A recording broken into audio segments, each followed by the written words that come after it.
મનીષભાઈ બે સાક્ષી છે. અમે ગોતીને ખેડૂતોને જિલ્લા પંચાયતમાં ત્યાં સ્ટોલ કરીએ, આવી કોઈ સગવડતા ન હોય, ટેબલ ઉપર કપડું ન હોય, પછી અશ્વિનભાઈને હું ફોન કરીને બોલાવું, પછી પાછો એ કહું 2000 રૂપિયાનું અમારે ખેડૂતો પાસેથી ખરીદી કરજો, પરાયણે ખરીદી કરાવો. હો દિલીપભાઈ, મનીષભાઈ આવ્યા હોય, ભાવનાબેન આવ્યા, આ બધાને કહું 1000-2000 વાપરજો. એમ અમરેલીના હું જેને ઓળખતો એને બોલાવી 2-5-5000 રૂપિયાની ખરીદી કરે, એને જરૂર ન હોય તો લેવડાવું. એમ કરીને આવા ખેડૂતોને સીધા વેચાણની એક વ્યવસ્થા ઊભી કરી.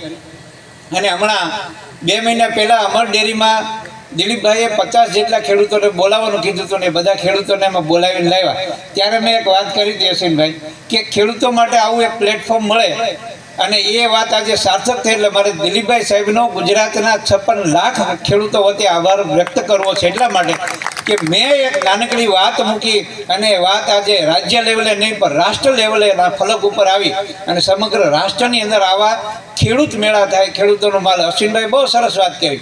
એને એક જરાક નાનકડું ઉદાહરણ એટલા માટે મારે આપવું છે. તમે અહીંયા કોઈ ખેડૂતના સ્ટોલ ઉપરથી ખરીદી કરશો, સામાન્ય 25 રૂપિયાની જેવા ભાઈ તમે ખરીદી કરી, તો તમારા ખીચામાંથી 25 રૂપિયા ગયા, એ ખેડૂતને સીધા 25 મળ્યા.